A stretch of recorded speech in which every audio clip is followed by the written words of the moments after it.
합독하시겠습니다. 사람이 마음으로 자기의 길을 계획할지라도 그의 걸음을 인도하시는 이는 야훼이시니라. 아멘.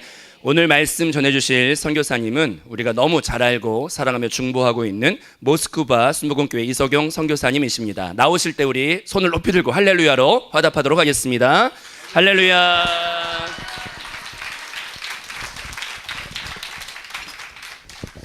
할렐루야. 여러분 반갑습니다. 저는 오늘 그 목사님 봉독해 주신 그 말씀을 갖고 함께 말씀을 나누도록 하겠습니다. 제가 지금 이제 선교 나간 지 딱 10년 됐습니다. 그래서 올해가 저에게 있어서는 어떻게 보면은 다시 한번 이렇게 전환점을 맞이하는 그런 좀 이제 해입니다. 그러면서 제가 내가 10년 동안 어떤 사역들을 했나 이렇게 한번 좀 돌아보는 시간들을 좀 가졌어요. 그래서 제 마음 가운데 들었던 생각이 무엇이냐면 내가 10년 동안 사역을 하면서 내가 하나님의 길을 갔는지 아니면 사람의 길을 갔는지 한번 생각해 봤습니다.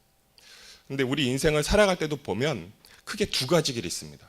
우리가 하나는 하나님의 길이 있고 하나는 사람의 길이 있습니다. 근데 그 길에 대해서 성경의 그 시작부터 이렇게 얘기해 주고 있는 것을 볼 수가 있습니다. 특별히 우리가 창세기 1장에 보면 하나님의 길이 나와요. 하나님께서 새로운 길을 만드시기 시작합니다. 그리고 그 만드시는 길 가운데 하나님께서 새로운 창조들을 이루어 나가시는 것을 볼 수 있습니다. 근데 여러분 사실 창조라는 것이 무엇이냐면 새로운 생명을 부여해 주는 거예요. 생명이 없는 그곳에 생명을 주고 그것이 다시금 살아나서 일할 수 있도록 역사할 수 있도록 만드는 것이 바로 하나님의 길의 특징입니다. 근데 그 길에 보면 하나님께서 그 길의 마디마디마다 뭐라고 말씀하시냐면 보시기에 심히 좋았다 이렇게 말씀하세요. 그냥 보시기에 좋았다라는 것이 아니라 보시기에 아주 좋았다, 너무 좋다라고 하나님께서 말씀하십니다. 그리고 그 마지막의 길에 하나님께서 사람을 창조하십니다. 그러니까 사람이라는 존재는 지금 나의 존재가 굉장히 하찮게 보일지도 모르지만 사람은 굉장한 존재예요. 왜냐하면 하나님께서 자신의 길의 목표, 마지막 목표로 두셨던 것이 바로 사람이었기 때문에 그렇습니다. 그래서 하나님께서 이 사람에게 꿈을 주시고 희망을 주셔서 하나님의 길을 끝까지 걸어가도록 이렇게 하셨어요. 근데 사람이 그렇게 하지 않습니다. 창세기 2장부터 3장에 보면 이제 사람의 길이 나오기 시작해요. 근데 그 말씀에 보면 하나님께서 사람에게 말씀하시기를 너희들에게 모든 것은 내가 다 주었지만 너희들에게 허락되지 않은 것이 있는데 그것이 바로 선악과라는 열매다 이렇게 말씀하십니다. 그러면서 말씀하시기를 너희들이 선과 악을 알게 하는 그 나무의 열매만큼은 먹지 말라 이렇게 말씀하세요. 여러분 우리가 생각할 때 타락이라는 것은 내가 어떤 심각한 죄를 저지르거나 아니면 아주 나쁜 일을 하는 것이 우리는 타락이라고 생각합니다. 그런데 성경이 얘기하는 타락이라는 것은 무엇이냐면 선과 악을 아는 것이 타락이다 이렇게 얘기하고 있어요. 여러분 선과 악은 과거에 보면 누구만 할 수 있었냐면 왕만 판단할 수 있었습니다. 다시 말하면 내가 왕이 됐을 때 선과 악을 판단하면서 살아갈 수 있는 거예요. 오직 선과 악은 그렇기 때문에 하나님만이 판단하실 수 있습니다. 그런데 그 선과 악을 이제 사람이 갖고자 해요. 그러면서 사람의 길이 시작되는 것입니다. 아담과 하와가 선악과를 따먹었을 때 하나님께서 아담을 부르십니다. 아담아 내가 어디 있느냐 이렇게 물어보세요. 그럼 아담은 어떻게 대답해야 되죠? 하나님 제가 여기 있습니다 라고 대답해야 됩니다. 근데 재밌게도 아담이 무엇이라고 대답하냐면 하나님 내가 벗어서 부끄러워서 숨었습니다 라고 얘기합니다. 이 말의 의미가 무엇이냐면 하나님 지금 나를 보호해 줄 것이 아무것도 없습니다. 그래서 내가 숨었어요 라는 것입니다. 사람의 길을 걸어갈 때 사람의 가장 큰 특징 중에 하나가 무엇이냐면 먼저 자신을 보호하기 시작합니다. 이제 하나님께서 다시 물어보세요. 네가 왜 내가 먹지 말라고 한 그 선악을 알게 하는 그 나무의 열매를 먹었느냐라고 말씀하십니다. 그때 아담이 무엇이라고 대답하냐면 하나님께서 나에게 준 그 여자가 그 열매를 나에게 줌으로 인해서 내가 그것을 먹었습니다 이렇게 얘기합니다. 어떻게 보면 아담은 올바른 얘기를 했습니다. 제가 러시아와 우크라이나 그 사태를 보면서 참 마음 가운데 많이 깨달은 것이 무엇이냐면 제가 러시아의 그 대통령의 말도 듣고 또 우크라이나 대통령들의 말을 들어보면 그들의 말이 틀리지가 않아요. 둘 다 올바른 정답을 얘기하고 있습니다. 그런데 재밌는 것은 무엇이냐면 둘 다 정답을 얘기하는데 다 다른 얘기들 하고 있어요. 서로 반대되는 얘기들 합니다. 여러분, 인간이 생각하는 선과 악은 무엇입니까? 인간이 생각하는 진리는 무엇이죠? 왜 우리가 선과 악을 판단하면서 살면 안 되냐면 인간은 온전한 지식을 다 갖고 있지 못하기 때문에 그래요. 인간은 한정적인 지식을 갖고 있기 때문에 내가 진리를 얘기하지만 또 반대편에서는 그것이 진리가 아닌 것이 되는 것입니다. 내가 올바른 길을 간다고 끊임없이 나는 얘기하지만 사람의 길 가운데 끊임없이 문제가 생기는 이유가 무엇이냐면 사람에게는 온전한 지식이 없기 때문에 그렇습니다. 그래서 아담이 얘기할 때 하나님께서 나에게 준 그 여자가 나에게 줘서 내가 그것을 먹었습니다. 어떻게 보면 아담은 정확한 정답을 얘기했습니다. 그리고 진리를 얘기했어요. 그런데 그 진리의 끝에는 무엇이 섰냐면 하나님, 내가 죽어야 될 게 아니라 저 여자가 죽어야 됩니다 라는 것입니다. 나를 보호하기 시작하고 그리고 사람의 길의 끝에는 죽음, 사망이 있는 것입니다. 그러니까 우리가 기억해야 될 것은 하나님의 길에는 생명이 있지만 사람의 길에는 죽음이 있다는 거예요. 그래서 우리가 삶을 살아갈 때 성경은 끊임없이 하는 얘기가 무엇이냐면 우리가 사람의 길, 내 생각으로 내가 주인 되어서 삶을 살아가는 것이 아니라 하나님을 나의 삶의 주인으로 모시고 하나님을 따라가야 된다라고 얘기하는 것입니다. 그래서 출애굽기 보면 하나님께서 이스라엘 백성들에게 말씀하시기를 너희들이 그냥 너희 마음대로 가지 말고 구름 기둥이 떠오르면 그 구름 기둥을 따라가고 불 기둥이 떠오르면 그 불 기둥을 따라가라고 말씀하세요.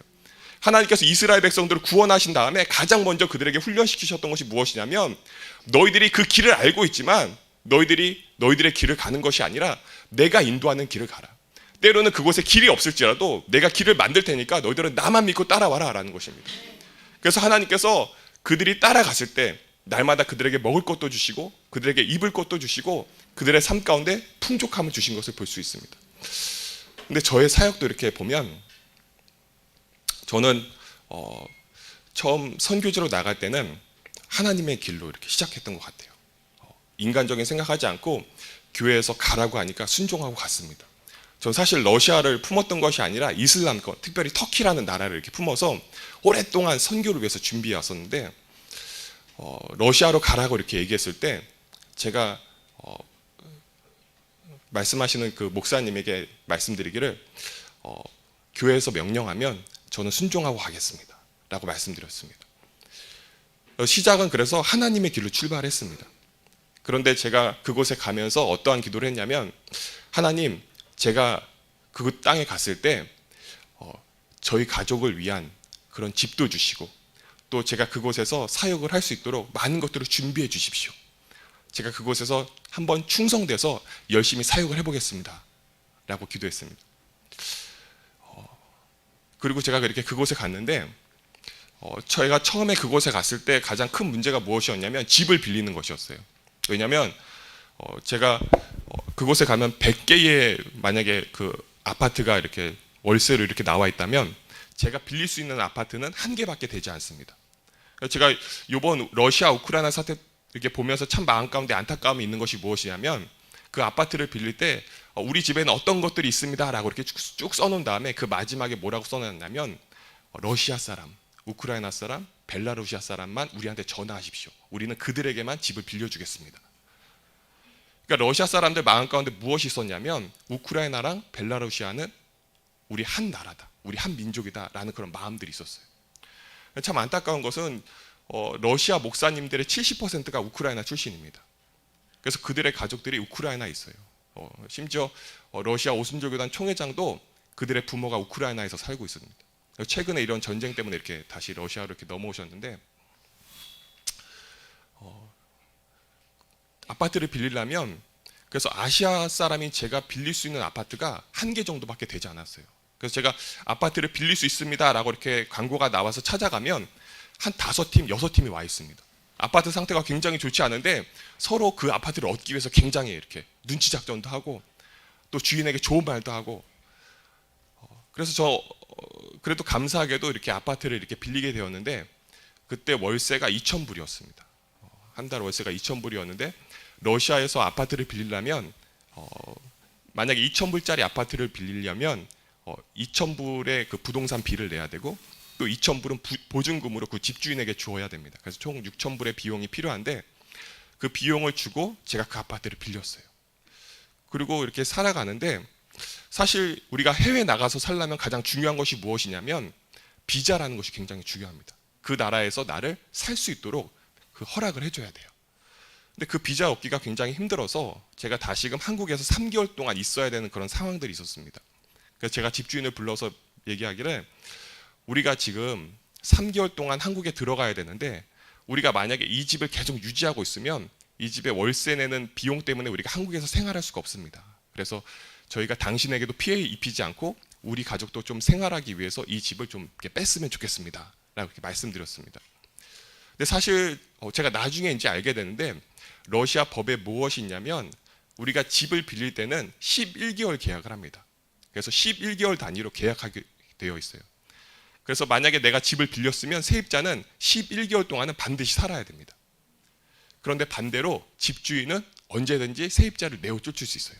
본인이 마음에 들지 않으면 본인이 주인이기 때문에 본인의 것이기 때문에 본인의 것이 좀 관리가 잘 안 된다. 저 사람이 내 집에 사는 것이 내가 주인인 그 집에 사는 것이 별로 마음에 들지 않다. 그러면 언제든지 쫓아낼 수 있습니다. 그래서 제가 집주인한테 얘기하니까 집주인이 너 지금 여기 3개월밖에 안 살았는데 너 더 살아야 된다. 우리 그렇게 계약하지 않았다. 이렇게 얘기하더라고요. 그러면서 얘기하기를 지금 8개월이 더 남아 있는데 그 8개월에 대한 비용을 다 지불하고 나가라. 여러분 8개월이면 얼마입니까? 16,000달러예요. 그 돈을 제가 줄 수가 없었습니다. 그러니까 어떻게 보면 제가 지금 전쟁터 가운데 서 있는데 화살이 지금 제 가슴을 뚫으려고 그 앞에 서 있는 거예요. 그럼 사람이 어떻게 해야 되죠? 사람이 피해야 돼요. 그래서 제가 피했습니다. 어떻게 피했냐면 집주인한테 얘기하기를 당신에게 줬던 보증금 2,000불 제가 돌려받지 않겠습니다. 그건 원래 이제 계약이 끝나면 다시 돌려받는 것입니다. 그 돌려받지 않고 제가 당신에게 3개월치의 그 월세 비용을 더 줄 테니까 여기서 우리 다 마무리합시다. 이렇게 얘기했었습니다. 그랬더니 그 집주인이 제가 없는 틈을 타서 저희 집에 와갖고 저희 아내랑 아이들이 있는데 그 집의 물건들을 부수기 시작했어요.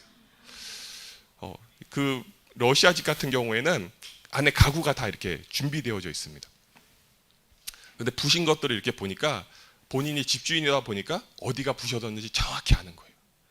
그래서 그 부서진 부분만 다 이렇게 부수고 갔더라고요. 그래서 그때 사진도 남아있는데 싱크대도 이렇게 다 뽑아놓고 싱크대가 이렇게 앞으로 이렇게 쏟아져 있어요. 45도 각도로. 그러니까 이미 다 그게 부서져 있는 거죠.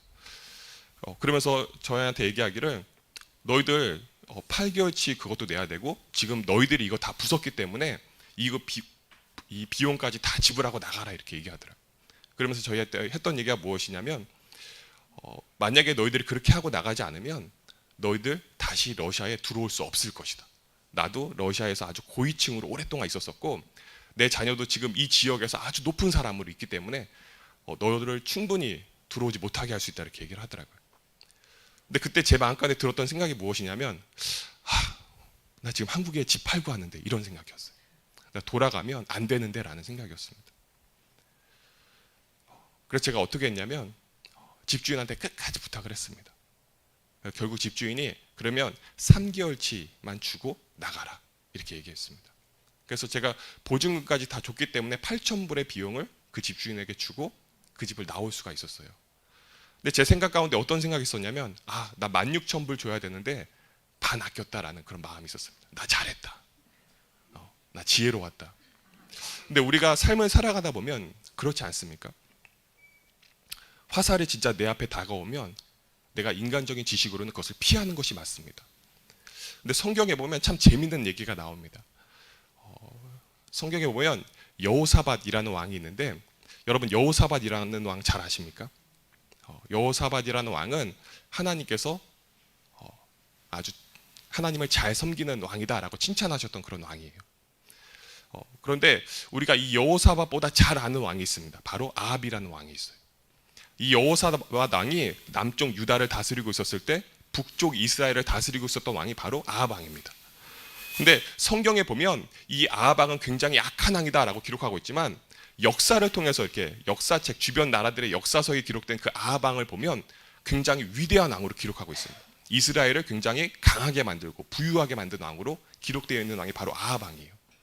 그리고 실제적으로 역사적으로 쭉 보면 남쪽의 유다는 2개의 지파밖에 없었기 때문에 10개 지파인 북쪽의 이스라엘이 남쪽의 유다보다는 훨씬 강한 나라였습니다. 그래서 항상 이 유다라는 나라는 때로는 이스라엘의 눈치도 봐야 되고 또 주변 나라들의 눈치를 또 봐야 되는 그런 나라였어요. 근데 재밌게도 하나님을 잘 섬겼던 이 여호사밧과 또 아합 왕이 서로 사돈 관계를 맺게 됩니다. 그때 사돈 관계를 맺게 됐을 때 아합 왕이 이 여호사밧에게 무엇이라고 얘기하냐면, 왕이여, 우리 저 북쪽의 아랍 나라들 그리고 주변의 나라들이 우리를 끊임없이 공격하려고 하는데 우리가 힘을 합치면 저들을 이길 수 있습니다. 우리 함께 힘을 합쳐서 저들과 싸웁시다. 어떻게 보면 여호사밧은 아합의 말에 동조해 줘야 돼요. 그리고 함께하는 것이 지혜로울 수 있습니다. 왜냐하면 혼자서는 이길 수 없지만 함께하면 이길 수 있기 때문에 그래요.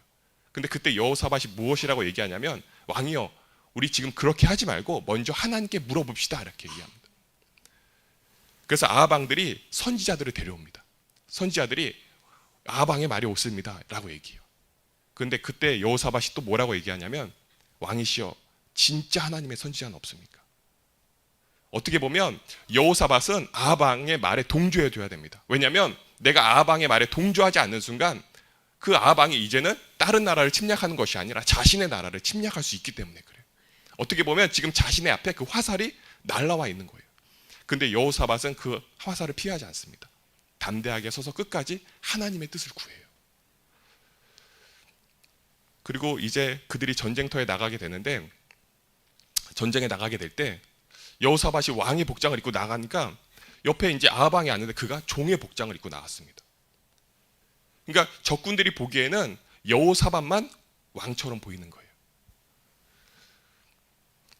그런데 전쟁이 시작됐는데 하필 상대편 왕이 얘기하기를 오직 이스라엘 왕만 찾아서 죽여라, 이렇게 얘기합니다. 모든 병사들이 다른 것은 보지 않고 여호사밧에게만 달려듭니다. 그런데 재밌는 것은 무엇이냐면, 전쟁이 끝났을 때 성경이 무엇이라고 기록하냐면, 아합 왕은 죽었지만 여호사밧은 하나님께서 살려주셨다, 이렇게 얘기하고 있어요. 여러분, 때로는 우리가 인생을 살아갈 때 내 앞에 화살이 다가오는 것, 그것을 피해야지 내가 살 수 있다고 생각합니다. 그리고 우리는 피했을 때 나 잘했다, 나 참 지혜롭게 행동했다 라고 생각합니다. 그런데 중요한 것은, 성경은 얘기하는 것은 피하지 말라. 화살이 너희 앞에 있더라도 끝까지 하나님의 뜻을 구하라라는 것입니다. 여러분, 우리가 인생을 살아갈 때 사람의 길도 살아갈 수 있고 하나님의 길도 살아갈 수 있습니다. 그래서 제가 선교에 있어서 내가 이런 부분들은 참 반성해야 된다, 내가 이런 부분 때문에 내 삶 가운데, 사역 가운데 문제들이 생겼구나라고 제가 마음 가운데 깨달았던 것이 무엇이냐면, 내가 처음에 시작할 때는 하나님의 길로 시작했지만 그 다음에 사람의 길로 걸어가기 시작했다는 거예요. 제가 아까 제 기도 제목들을 말씀드렸죠. 하나님, 그곳에 갔을 때 제가 필요한 것들을 채워주십시오. 제가 사역할 때 제가 필요한 것들을 채워주십시오. 그렇게 기도했습니다. 그러니까 저는 어떻게 보면 하나님께 구한다고 내가 기도를 했지만 세상에 있는 것들을 구하는 것을 삶을 살았습니다. 근데 우리가 인생의 길을 걸어갈 때 성경이 무엇이라고 얘기했냐면 이런 얘기들을 하고 있습니다. 고린도 후서 4장 7절에 보니까 이렇게 얘기합니다. 우리가 이 보배를 질그릇에 가졌으니 이는 심히 큰 능력은 하나님께 있고 우리에게 있지 아니함을 알게 하려 함이라, 이렇게 말씀하고 있습니다. 여러분, 성경이 무엇이라고 기록하고 있냐면, 우리가 신앙생활을 시작했을 때, 구원을 받았을 때 우리가 하나님께서 우리 안에 주신 것이 있다라고 이렇게 얘기하는 거예요. 근데 그것을 어디다 주셨냐면 질그릇에서 주셨다, 이렇게 얘기해요.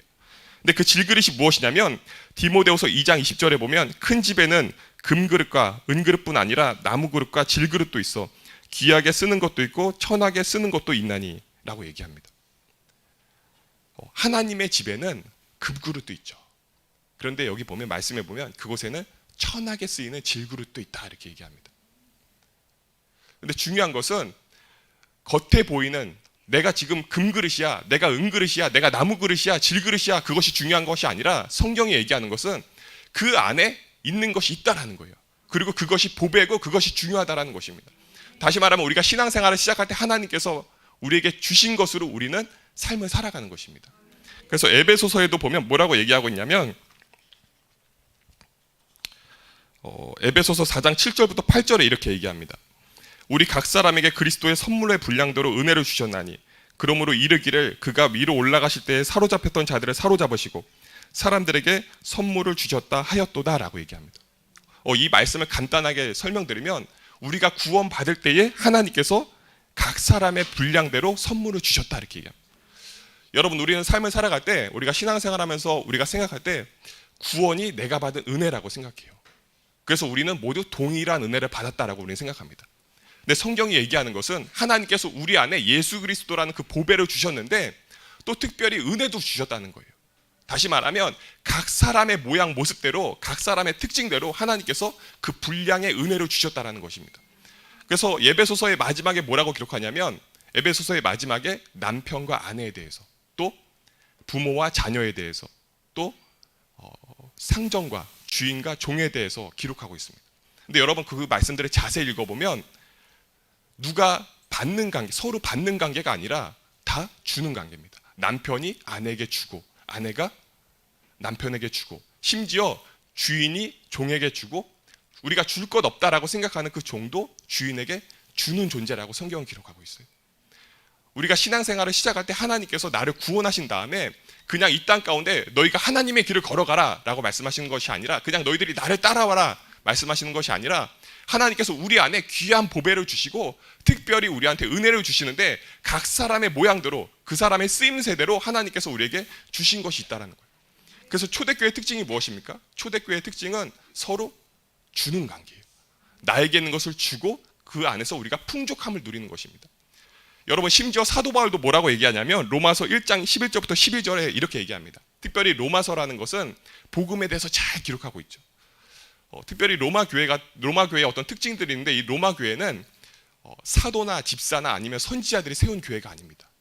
그냥 로마에 내가 살다가 다른 지역에 지나가다가 그들이 예배하는 것을 본 거예요. 길거리에서 복음 전하는 것을 들었습니다. 그래서 로마에 왔더니 저 사람도 예수에 대해서 들었다고 그러고, 또 저 사람도 예수에 대해서 들었다고 그러고, 나도 예수를 믿고 싶은 마음이 생기는 거예요. 그래서 생겼던 교회가 바로 로마 교회입니다. 그래서 사도 바울이 로마서를 기록할 때 복음의 기초에 대해서 잘 기록해주고 있어요.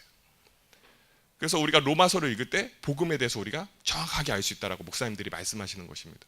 그런데 그 로마서 시작에 보면 뭐라고 얘기하고 있냐면, 내가 너희 보기를 간절히 원하는 것은 어떤 신령한 은사를 너희에게 나누어 주어 너희를 견고하게 하려 함이니, 이는 곧 내가 너희 가운데 너희와 나의 믿음으로 말미암아 피차 아니함을 얻으려 함이라 라고 이렇게 기록하고 있습니다. 여러분, 이 말씀의 뜻이 무엇이냐면 사도 바울이 지금 로마에 가고자 해요. 그런데 가고자 하는 그 목적이 있는데, 나에게 있는 그 신령한 은사, 하나님께서 나에게 주신 은혜를 너희들에게 나누어 주러 간다 이렇게 얘기합니다. 그런데 사도 바울이 거기서 멈추지 않고, 나는 지금 너희들에게 나누어 주러 가는데 또 다른 목적이 있는데, 너희들이 받은 그 은혜를 나도 얻으러 간다 이렇게 얘기하고 있는 것입니다. 여러분, 나의 모습이 질그릇 같아서 하나님, 나에게 가진 것이 없습니다. 나에게 주어진 것이 없습니다. 내가 하나님 나눠줄 것이 없습니다 라고 우리는 얘기할 수도 있을지도 모르겠습니다. 그런데 중요한 것은 성경은 그게 아니다 이렇게 얘기해요. 특별히 한국에 독특한 것이 있는데, 한국 사람들의 특징이 무엇이냐면 좋은 것을 정해놓습니다. 사람의 성격도 좋은 것을 정해놓고, 물건도 좋은 것을 정해놓고, 그래서 한국 사람들의 특징은 이 좋은 것을 얻기 위해서 굉장히 노력해요. 특별히 한국이 교육열이 굉장히 높은데 그 이유가 무엇입니까? 자녀가 좋은 것을 갖게 하기 위해서. 좋은 성격, 좋은 성품, 좋은 공부의 자세들. 근데 제가 한 책을 보니까 이렇게 기록되어 있더라고요. 우리가 흔히 얘기할 때 산만한 아이들, 부모들이 얘기할 때, 또 만약에 여러분들의 손자 손녀들이 있다면 그 손자 손녀들이 산만하면 뭐라고 얘기하시죠? 쟤 왜 이렇게 산만해? 쟤 저래서 어떻게 살까? 어떻게 공부할까? 이렇게 얘기합니다. 그런데 그 산만한 사람들이 있었기 때문에 여러분들이 지금 이 자리에 안전하게 앉아 있을 수 있는 거예요. 그 산만한 사람들이요, 나라를 지킵니다. 신석기 시대에 보면 주변을 경계해야 되잖아요. 그리고 이 나라를 지키려면 주변을 경계해야 돼요. 근데 그 산만한 사람들이 어떻게 하죠? 계속 주변을 둘러봅니다. 그리고 가장 먼저 얘기하죠. 지금 저기 위험한 것이 있습니다. 그들 때문에 우리가 살아요. 우리는 그들이 필요 없고, 왜 저래? 저래서 어떻게 살아갈 수 있을까라고 생각하지만 그들 때문에 우리가 지금 살아가는 것입니다. 여러분의 자녀가 산만합니까? 그들 때문에 여러분이 보호받고 있는 것입니다. 이건 뭐 이제 특별히 이제 번외인데, 자녀들의 얘기가 나왔으니까.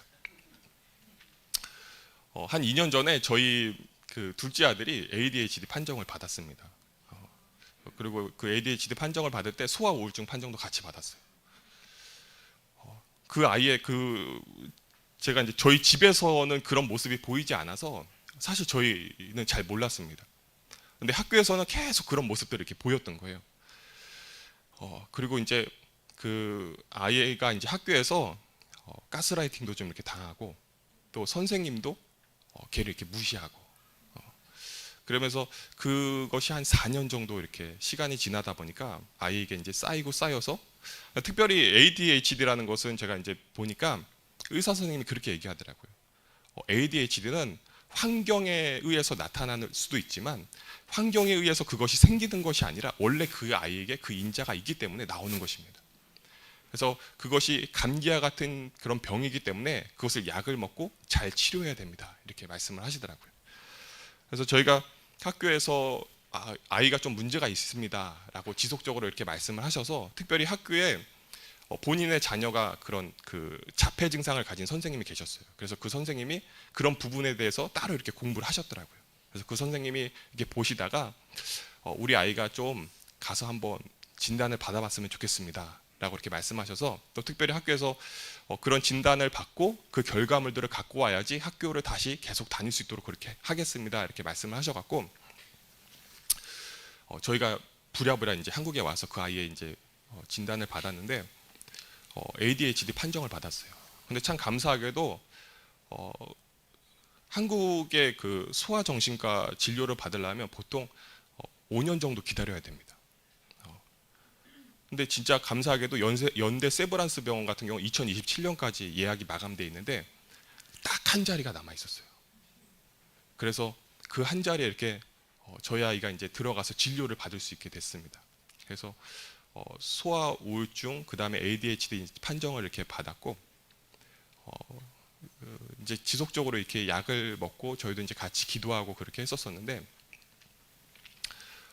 저희가 작년에 그 소련 총회 선교사님들이 작년 10월달에 진짜 처음으로 유럽 총회가 행사하는 그 런던에 초대를 받았어요. 성회할 때 초대를 받았습니다. 그래서 일주일 동안 저희가 가서 그곳에서 함께 예배도 드리고 그렇게 했는데 저희 가족은 사실 그곳에 뭐 이제 총회에 참석을 하러 갔지만 저희 가족 가운데 어떤 결단들이 있었습니다. 이번에 우리 가족 가운데 있는 문제, 이 아이에 대한 부분들을 우리가 한번 해결을 해보자 이 기도로. 그래서 저녁에도 저희들이 아이들과 함께 열심히 기도하고 또 새벽에도 나가서 열심히 기도했어요. 일주일 동안 이렇게 기도했을 때 마음이 너무 편하더라고요. 하나님께서 이제 문제를 해결하셨구나. 그런 마음이 있었습니다. 그리고 저희 아이도 뭐라고 얘기했냐면 아빠 내가 그동안 학교에서 많은 상처들을 받았는데 내가 그것을 학교 가서 해결을 할 거야. 내가 내 친구에게 얘기하고 선생님에게 이런 것들을 얘기해서 선생님 제가 그동안 이런 상처들이 있었어요. 또 저 친구들한테 가서 내가 너 때문에 이런 상처들이 좀 있었다. 우리 사이좋게 잘 지내보자. 이렇게 얘기하려고 본인이 결단을 했습니다. 그리고 성회가 끝나고 학교에 이제 처음으로 가는 날이었어요. 처음으로 가갖고 선생님과 친구에게 얘기했습니다. 그런데 선생님도 친구도 이 아이의 말을 다 무시했어요. 그런데 그게 뭐? 그게 어땠는데? 내가 그랬다고? 라고 얘기했어요. 그 아이가 일주일 동안 자기는 너무나 기도하고 결단했는데 그런 반응들이 들어오니까 너무 화가 난 거예요. 그래서 학교에서 폭력적인 행동들을 하고 그래서 학교에서 저희 가족을 불러서 이 아이를 10일 동안 학교로 나오지 못하게 하십시오 라고 했습니다. 그리고 10일 후에 갔더니 학교에서 더 이상 이 아이가 학교에 다닐 수 없습니다 라고 얘기를 했습니다. 사실 굉장히 충격이었습니다. 왜냐하면 만으로 9살밖에 되지 않았거든요. 아주 어린 아이였고 그래서 저희가 이 아이의 인생을 어떻게 해야 되나 이 아이의 인생을 포기해야 되나 왜냐하면 이 러시아에서 저희가 그 아이를 다른 학교로 보낼 수가 없었어요. 왜냐하면 가까운 곳에 있는 러시아 학교에 이렇게 보낼 수 있는 상황도 아니었고 또 뭐 대안이 없었습니다. 사실 지금 다니는 그 학교 외에는 대안이 없었어요. 그래서 저희 마음 가운데 참 마음에 어려움들이 있었습니다. 그러면서 제 마음 가운데 들었던 생각이 무엇이냐면 하나님을 참 원망했습니다. 하나님 우리 선교사 가정 아닙니까? 왜 선교사 가정 가운데 이런 일이 일어나게 하셔서 부끄러움을 당하게 하시고 또 사역에 또 어려움을 주십니까? 왜 우리 가정 가운데 어려움을 주십니까? 여러분 참 재밌지 않습니까? 일주일 동안 진짜 너무 열심히 기도했어요. 심지어 저희 아이들조차도 너무 열심히 기도했습니다. 저희 딸 큰애가 있는데 그 딸 아이조차도 하나님이 저희 동생의 문제를 해결해 주십시오. 너무나 기도했어요. 그런데 결과는 그 새롭게 시작하는 그 출발이 학교를 다니지 못하게 되는 그런 사건이었습니다. 그래서 저희 아이가 한 2주 동안 집에 있었습니다. 근데 그 아이가 이제 학교에 다니지 못하게 된다라는 사인을 하러 가면서 저희 아내가 저한테 이렇게 물어봤습니다. 혹시 영국에 갔을 때 기도할 때 하나님께서 뭐라고 응답하셨어? 그래서 제가 하나님께서 나에게 주신 응답이 없어 라고 얘기했어요. 그때 저희 아내가 그럼 자신의 응답도 얘기하지 않겠다는 거예요. 왜냐하면 자신은 내가 받은 응답이 확실한지 궁금해서 저한테 물어봤던 건데 이 사람은 받은 응답이 없다고 하니까 맞춰볼 수가 없잖아요. 제가 이렇게 계속 꼬셨어요. 그래도 얘기해달라고. 온 힘을 다해서 제가 꼬셨습니다. 그랬더니 얘기하기를 하나님께서 새로운 길을 여신다고 했어. 그런데 제가 학교에 사인하러 갈 때 저희 아내를 그 학교로 데려가기 위해서 이렇게 그 픽업하러 이렇게 가면서 하나님께서 저한테 주셨던 마음이 뭐냐면 오늘 내가 너희 아들 옆에 있겠다 라는 말씀이었습니다. 제가 그 말을 들으면서 사실 학교에 가면서 하나님께서 학교에서 일어났던 문제를 해결하셨구나, 아이가 다시 학교 다닐 수 있겠구나 라는 생각으로 갔습니다. 근데 하나님께서 그 아이가 학교를 떠나게 하셨어요. 근데 재밌는 것은 그 아이가 처음 병원에 가서 여러 가지 검사를 받았을 때 그 의사 선생님이 뭐라고 얘기했냐면 이 아이 학교 옮겨야 됩니다. 학교 옮기지 않으면 치료가 제대로 진행되지 않을 것입니다 라고 얘기했습니다. 그러니까 하나님께서 강압적으로 밀어내시더라고요. 근데 중요한 것은 그 아이가 다시 다닐 학교가 있어야 되는데 다닐 학교가 없는 거예요. 근데 참 재밌는 것은 무엇이냐면 작년 제가 선교대에 들어왔을 때 제가 러시아에서 모스크바에서 딱 4시간 만났던 한국 청년이 있었어요. 그 청년은 모스크바에 9년 동안 살았던 청년이고, 여러분 발쇼이 발레단 아십니까? 발쇼이 발레단에 들어갔던 2명의 한국인이 있어요. 한 명은 배주윤이라는 그 분이 있고, 그 다음에 다른 한 분이 바로 그 청년이에요. 그래서 9년 동안 모스크바에 살면서 마지막에는 이렇게 발쇼이 발레단을 잠깐 하다가 이렇게 한국으로 귀국했던 그런 청년이었습니다. 근데 그 청년이 제가 갔을 때는 한국에 이렇게 있다가 모스크바에 아파트가 이제 하나 있었었는데 그 아파트를 관리를 누군가에게 맡겼는데 그 관리를 맡긴 그 사람이 그 아파트를 스스로 처분한다는 그런 소식을 듣고 급하게 들어왔던 것입니다. 사실 9년 동안 그 모스크바에 있었었기 때문에 여러 선교사님들 그 친구가 알고 있었어요. 그런데 그 선교사님들한테 부탁하지 않고 전혀 모르는 저한테 다른 선교사님을 통해서 연락을 해와서 선교사님, 제가 지금 모스크바 급하게 들어가야 됩니다. 저에게 좀 문제가 있는데 저 공항 픽업 좀 해주십시오. 근데 제 전화를 옆에서 듣고 있던 선교사님께서 이렇게 말씀하시는 거예요. 당신 공항 픽업하려고 지금 이 모스크바에 왔냐? 선교사로 왔냐? 공항 픽업 가는 시간에 기도하고 말씀이나 읽어라 이렇게 얘기하더라고요. 가지 말라 이렇게 얘기하더라고요.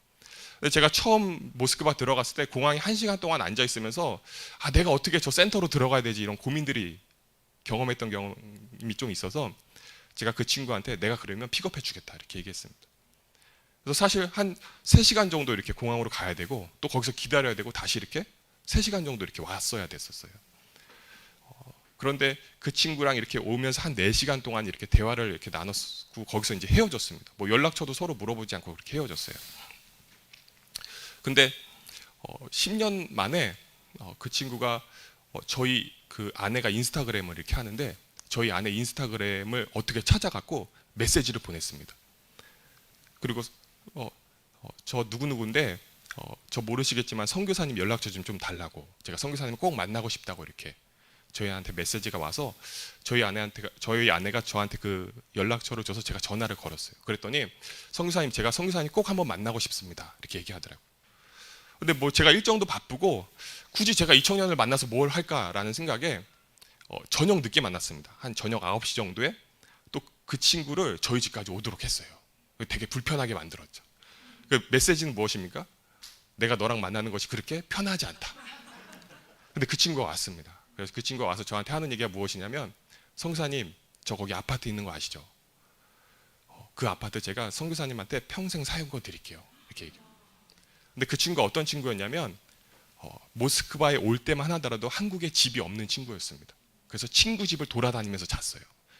그리고 어머니가 계셨는데 홀어머니 밑에서 자라는데 그 어머니가 대구의 판재촌에서 사시는 분이었습니다. 근데 그 친구가 간증하면서 고백하기를 뭐라고 얘기하냐면, 성교사님, 저 작년에 저희 어머님한테 아파트 사드렸어요. 이제 저희 어머니 판자톤에서 꺼내드렸습니다. 그리고 작년에 제가 참 감사하게도 많은 투자들을 받아서 100억 투자를 받았어요. 여러분 만약에 이제 그 육아 프로그램 이렇게 좀 보시면 그 친구가 운영하는 그런 시설도 이렇게 방송에 이렇게 나왔었어요. 나중에 이렇게 영상들을 보내줬는데 뭐 발레 유치원 이런 것도 이렇게 하고 있고 또 영어도 가리키는 뭐 강남에 또 있고 또 여러 가지 사업들을 이렇게 하더라고요.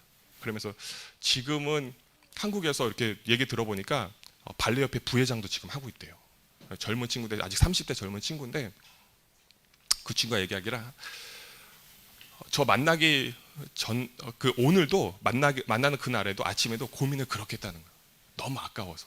왜냐하면 그 아파트가 크진 않습니다. 한 17평 정도 되는 아파트인데 그것이 완전 그 센터에 있어요. 모스크바 랜드마크 같은 아파트가 있는데 그 아파트입니다. 그런데 그 아파트를 통해서 한 달에 4,000불까지 이렇게 월세를 받았던 거예요. 그러니까 여러분 내가 아무리 100억을 투자 받았더라도 4,000불 얼마나 아깝습니까? 굉장히 큰 돈이잖아요. 너무 아까워서 하나님 내가 이거 꼭 해야 됩니까?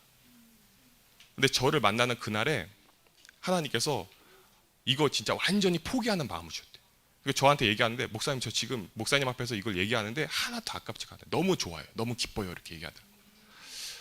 그런데 반대로 제 마음은 기쁘지 않았습니다. 왜냐면 관리비를 내야 되잖아요. 관리비가 뭐 여름에는 한 10만 원, 겨울에는 한 20만 원, 난방을 하니까 20만 원 나와야 되는데 또 공돈 나가게 생겼구나.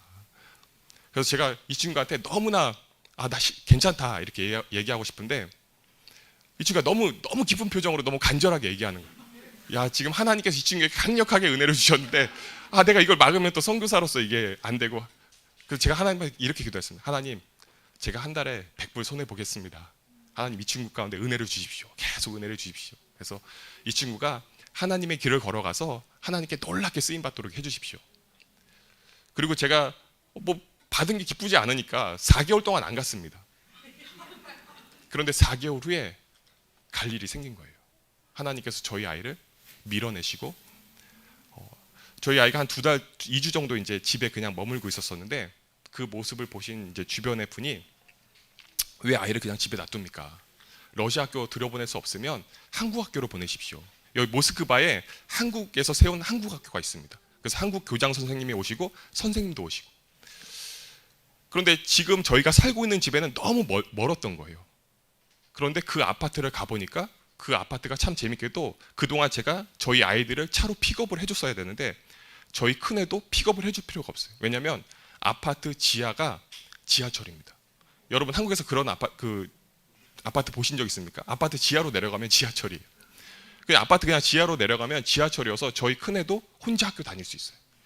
그리고 저희 둘째 아이도 만약에 한국 학교를 보내면 한국 학교 그 스쿨버스가 이렇게 돌기 때문에 저희 아파트 바로 앞을 지나가는 거예요. 그래서 참 감사하게도 제가 더 이상 픽업하지 않아도 되고 자유롭게 사역할 수 있는 그런 상황들이 되었습니다.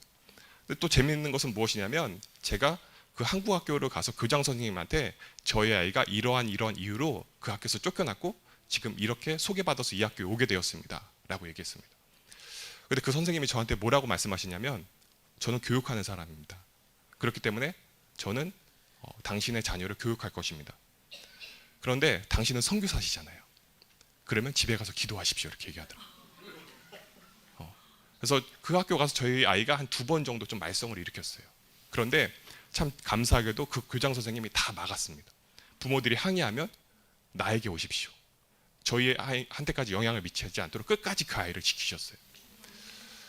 참 감사하게도 어저께 저희 아이가 병원에 가서 다시 검사를 받았습니다. 그래서 ADHD가 처음에 검사 받을 때는 24점이 이렇게 나왔는데 어저께 검사 결과에는 12점이 나왔어요. 반으로 줄었습니다.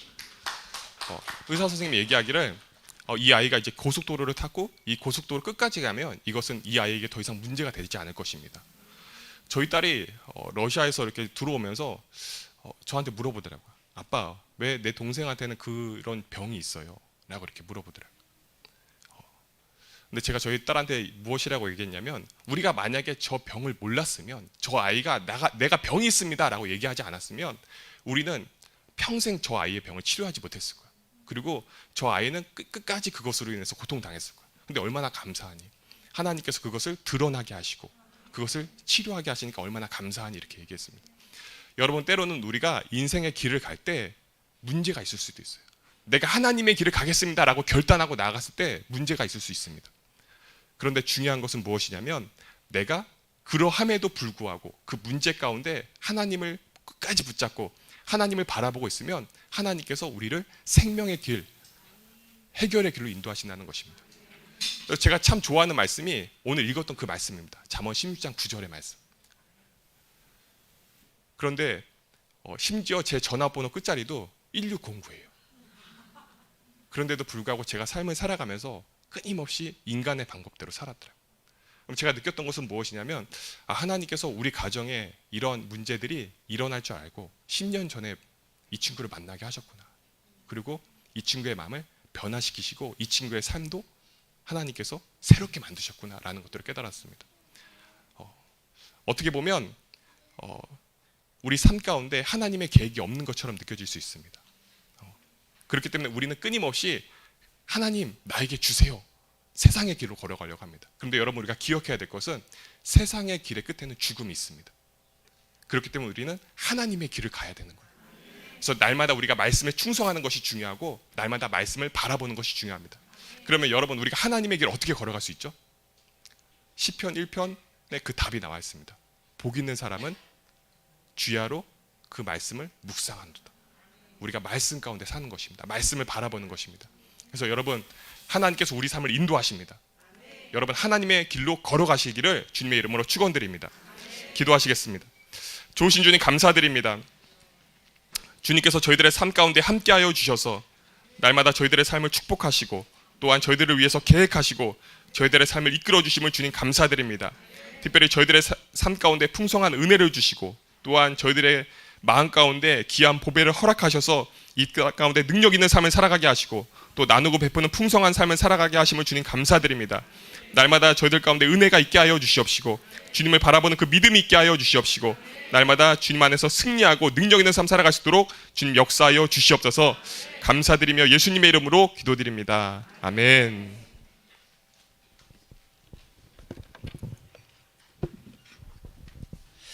할렐루야. 이 시간 예수만 바라보라 찬양 들으시면서 준비하신 예물 하나님께 올려드리겠습니다.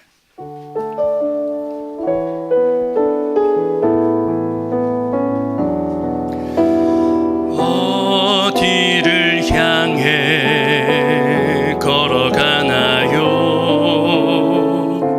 내 안에 주님을 바라보는가요? 볼 수 없다고 들리지 않는다고 내주하는 주의 인도 포기한 건 아닌가요? 생각에서 돌이켜 주님만 바라봐요. 영 안으로 조금만 더 가까이 오직 주 예수를 바라봐요. 영 안에 계신 주님을 바라봐요. 예수만이 나에게 예수 생명만이 우리에게 영원한 힘을 주시죠. 오직 주 예수 오직 주 예수를 바라봐요. 주님을 바라봐요. 만이 나에게 예수 생명만이 우리에게 영원한 힘을 주시죠. 아멘. 한세 선교의 날이 6월 11일에 있습니다. 이번 선교의 날은 현진 신학대학원 졸업식이 함께 진행됩니다. 은혜로운 선교의 날을 위해 기도해 주시기 바랍니다. 이 시간 강사 우리 목사님 나오셔서 문제를 위해 기도해 주시고 드려진 예물 위해 기도해 주시고 축도로 예배를 마치도록 하겠습니다.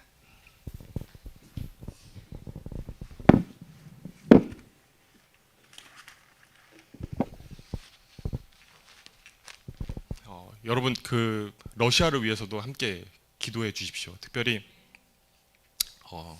전쟁이 빨리 끝날 수 있도록 또 기도해 주시고